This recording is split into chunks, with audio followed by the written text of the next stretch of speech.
En vrai, j'ai envie de commencer cette vidéo en disant merci, parce que effectivement, tout n'est pas parfait. Oui, il y a des facilités scénaristiques, oui, on peut trouver la petite bête si on la cherche, oui, la réalisation aurait pu être meilleure, mais en vrai, dans tous les projets, on peut faire ça. Tous les projets, on peut chercher la petite bête. Et moi, en fait, j'ai envie de dire merci parce que j'ai kiffé pendant ces 6 épisodes, et aujourd'hui, effectivement, j'ai encore kiffé. Alors, j'ai pas tout kiffé dans la saison, mais là, j'ai pris un vrai kiff.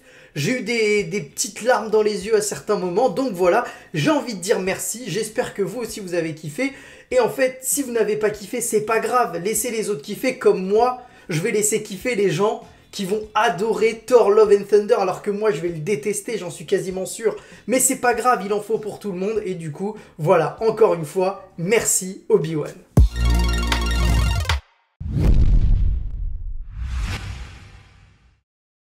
Salut à tous, on se retrouve du coup comme chaque mercredi pour les critiques Star Wars et là c'est bien évidemment la dernière sur Obi-Wan Kenobi puisqu'on a eu aujourd'hui l'épisode final ou le season finale comme disent nos amis les Américains et comment vous dire, moi j'ai passé vraiment un bon moment mais avant de rentrer dans la critique comme d'habitude et là ce sera la dernière fois pour Obi-Wan Kenobi, évidemment que ce sera 100% spoiler donc si tu n'as pas encore vu l'épisode, n'hésite pas d'abord à aller le voir et ensuite à revenir regarder cette vidéo. Et maintenant que l'alerte spoiler a été donnée, je te propose de rentrer dans le vif du sujet.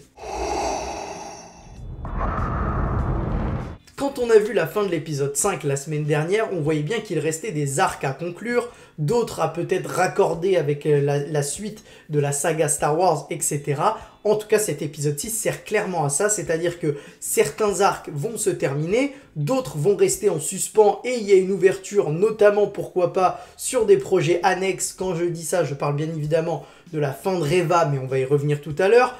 On a également des scènes qui servent à raccorder avec la suite de la saga Star Wars, donc ici, c'est-à-dire l'épisode 4. Donc on voit bien que cet épisode 6 est finalement un fourre-tout, mais bien organisé, j'ai trouvé, pour essayer de raccorder tous les morceaux et d'arriver à une conclusion, ma foi, très bonne. Et vraiment, moi, j'ai pris mon pied. Finalement, cet épisode 6, qu'est-ce qu'il raconte? Eh bien, il va venir nous parler de deux histoires en parallèle avec à chaque fois un facteur commun, un dénominateur commun qui sera Obi-Wan. On aura d'un côté la quête de Dark Vador dans sa chasse d'Obi-Wan Kenobi et on aura de l'autre côté Reva qui elle, après avoir intercepté le message du sénateur Organa, va se rendre sur Tatooine pour récupérer Luke et évidemment ces deux intrigues vont converger vers un seul homme qui est bien évidemment Obi-Wan Kenobi.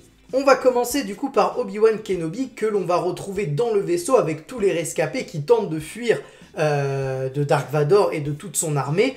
Et on va se rendre compte à ce moment-là que c'est vraiment le Obi-Wan qu'on connaît, c'est-à-dire celui qui n'hésite pas à se sacrifier pour la cause commune puisqu'il va décider de sortir du vaisseau pour aller affronter Dark Vador puisqu'il a bien compris que Dark Vador lui en voulait à lui personnellement et pas forcément aux personnes qui étaient avec lui, donc il va décider d'abandonner, finalement de sauver toutes ces personnes, et il va décider du coup de confier Leia, malgré le fait qu'elle soit plutôt contre, qu'elle en veuille à Obi-Wan, qu'elle lui dit non tu peux pas m'abandonner, etc.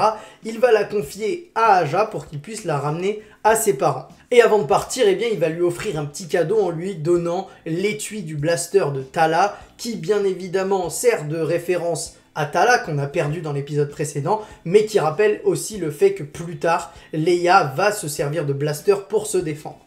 On voit bien qu'Obi-Wan connaît parfaitement Anakin puisqu'il a bien compris qu'en quittant le vaisseau, Anakin le suivrait. Et c'est bien évidemment ce qui va arriver malgré le fait que le grand inquisiteur qui est de retour dit à Dark Vador non, il faut continuer à les suivre, on a peut-être l'occasion de réduire à néant ces personnes, etc.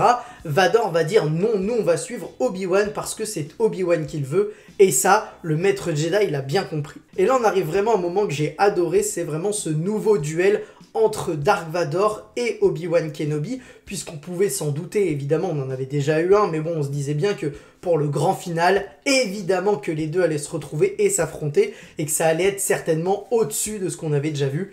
Et évidemment, on n'est pas passé à côté, moi j'ai adoré ce combat-là. Dites-moi en commentaire si vous l'avez bien aimé. J'ai bien aimé déjà le décor qui est beaucoup plus riche que le précédent combat. J'ai beaucoup aimé le fait que ce soit éclairé à la lueur des sabres laser. J'ai vraiment aimé la gestuelle, on utilise vraiment les capacités des deux.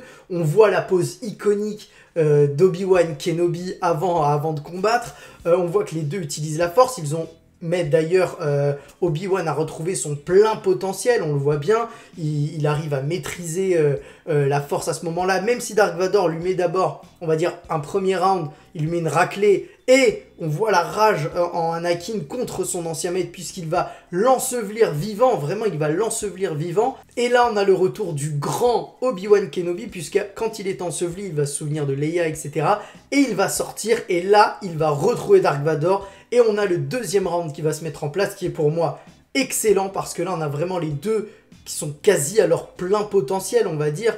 Les deux maîtrisent la force parfaitement, mais on voit bien que, encore une fois, Obi-Wan va montrer à Anakin que c'est toujours lui le plus fort, que c'est lui le maître, que c'est lui le boss, et il va lui mettre une raclée, jusqu'au moment où on va arriver à ce discours entre les deux, ce dialogue entre les deux, qui là, moi, m'a mis les larmes aux yeux, parce que on voit bien que Obi-Wan, il n'a pas envie d'en arriver là, mais il est obligé finalement, parce qu'il voit bien qu'Anakin, il n'est plus là, même s'il voit une partie de son casque, son visage, pardon, sous le casque, et ça m'a fait un petit peu penser à Double Face, qui montre entre autres, les deux côtés de la personnalité d'Anakin. On a Anakin, Dark Vador, mais on voit bien que c'est Dark Vador qui a pris le dessus, et d'ailleurs Anakin le dit bien, il dit Anakin n'existe plus, donc là on a encore une fois l'échec d'Obi-Wan qui est face à ses propres yeux, et ça j'ai trouvé ça vraiment très très fort, et avec beaucoup d'émotion plutôt. D'ailleurs, le moment où on voit le casque de Dark Vador cassé pour voir le visage d'Anakin,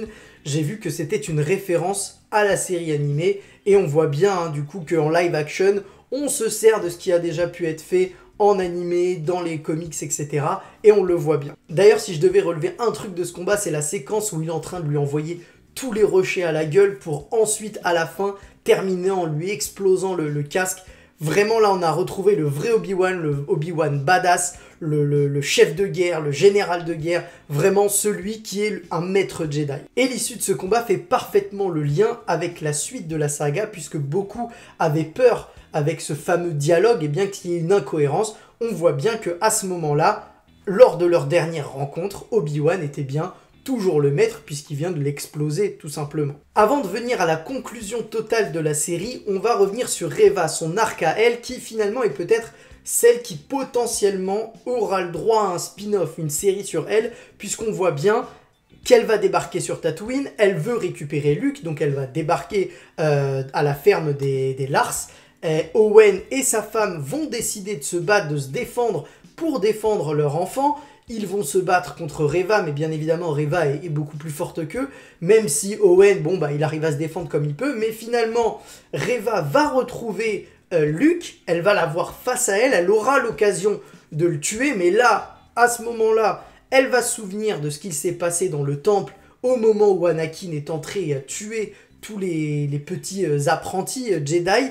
Eh bien, elle va se souvenir de ce moment-là, et en fait, elle va avoir un espèce de déclic en se disant, si elle le fait, elle va faire finalement ce qu'a fait Anakin et elle, c'est tout ce qui la rebute, c'est tout ce qu'elle essaye de combattre finalement. Donc elle ne va pas réussir, et elle va ramener Luke au Lars, et elle va retrouver à ce moment-là Obi-Wan Kenobi qui sera de retour après avoir battu Dark Vador. Il va débarquer sur Tatooine parce que sa mission principale c'est quand même de surveiller Luke, donc il va revenir, il va retrouver Reva, et là ils vont également avoir cette discussion qui pour moi est hyper forte, parce qu'on va voir finalement bien le fait que, et là je trouve que c'est subtil de nous montrer finalement que Reva elle a aussi du bon en elle, parce que on sent bien qu'au moment où elle va abandonner son sabre d'inquisitrice, eh bien, elle est en train finalement de se rapprocher du côté lumineux, elle est en train de revenir vers ce côté lumineux qu'elle avait quitté quand elle était devenue une inquisitrice.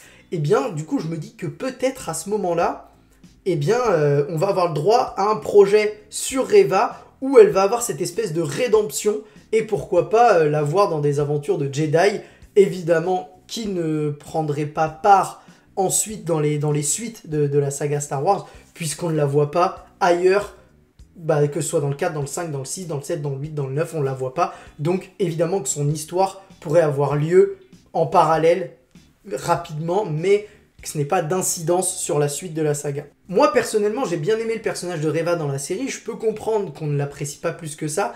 Évidemment, son arc était assez téléphoné, j'ai envie de dire, puisque dès le début, on avait compris que c'était la petite fille dans le temple, donc on avait compris qu'elle en voulait au fond d'elle à Dark Vador, donc on comprenait son espèce de vendetta, etc. Mais là, moi, j'aimerais bien la voir revenir du côté lumineux et un projet sur elle, vraiment, moi, ça me dérangerait mais vraiment pas. Et puis là, on arrive à la dernière partie de l'épisode, le moment conclusion, celui où il faut raccorder les morceaux avec la suite de la saga. D'abord, effectivement, il y a du fanservice, mais ça fait toujours plaisir. Et je trouve qu'il est assez bien dosé. Donc, on arrive sur Mustafar, on voit Dark Vador sur son trône, badass. On le voit discuter avec quelqu'un, on se doute bien évidemment que c'est Palpatine, et on va voir Palpatine. Et il va lui faire comprendre que voilà, il faut qu'il devienne vraiment un mec solide, un mec qui oublie son passé, etc. pour être vraiment le Seigneur Vador, le mec badass, vraiment un Seigneur Sith, quoi.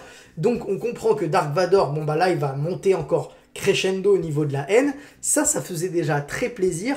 Ensuite, on a Leia qui est de retour chez elle. On la voit s'habiller et qui fait évidemment rappeler ses costumes qu'elle peut avoir ensuite dans la trilogie originelle, mais qui rappelle également, bien évidemment, sa mère, Padmé, hein, dont lui parle d'ailleurs Obi-Wan à la fin. Il lui explique qu'il aimerait bien lui en dire plus, etc. On a ce côté-là. Et puis ensuite, eh bien, on revient au point de départ, c'est-à-dire Tatooine, où on voit Obi-Wan quitter cette grotte depuis laquelle il surveillait Luke au loin. On le voit retrouver Owen.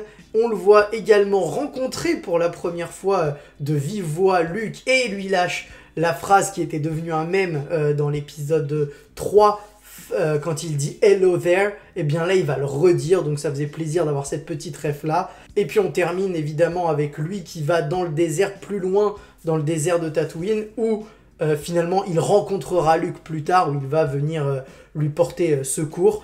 Voilà, on arrive à ce moment-là qui fait la liaison finalement, même s'il y a des années qui séparent ces deux moments, mais qui fait la liaison entre cette série et l'épisode 4, et évidemment, vous ne l'aurez pas manqué, on s'en doutait qu'on aurait des petits retours, et bien on a eu Qui-Gon Jinn qui est enfin apparu, il a galéré à lui parler toute la série, et finalement il lui dit qu'il n'était pas prêt, mais qu'il a encore plein de choses à apprendre, et du coup on imagine que dans le désert, il va discuter avec son maître et il va apprendre encore plein de trucs. Et du coup, ça faisait super plaisir de revoir Qui-Gon Jinn. J'étais très content. Moi, c'était un des persos que je voulais revoir. Et quand je l'ai revu, j'étais vraiment totalement joie. J'étais vraiment très heureux. J'ai kiffé, en fait. J'ai kiffé ce moment-là parce que ça me faisait plaisir de revoir Qui-Gon, un des Jedi que je préfère dans tout l'univers Star Wars. Voilà, je suis arrivé au bout de cette critique de ce final d'Obi-Wan Kenobi, finalement. Dites-moi en commentaire quel bilan vous tirez de la saison. Est-ce que vous estimez que c'était une bonne série ou est-ce que vous trouvez qu'il y avait beaucoup trop de défauts pour l'apprécier? Dites-moi votre avis. Moi, personnellement, c'était une bonne série. J'ai passé un bon moment. Il y a des épisodes évidemment mieux que d'autres, mais globalement, j'ai passé un bon moment. Peut-être que le fanservice a joué pour beaucoup, le retour d'Obi-Wan, le retour d'Anakin, voilà, ça faisait vraiment très plaisir, surtout moi, je suis un gros fan d'Hayden Christensen, donc de le revoir déjà, c'était magnifique. Voilà, n'hésitez pas à liker, à partager, à vous abonner, à commenter, et voilà, ça me ferait super plaisir, et on se retrouve très rapidement pour une autre vidéo. Ciao!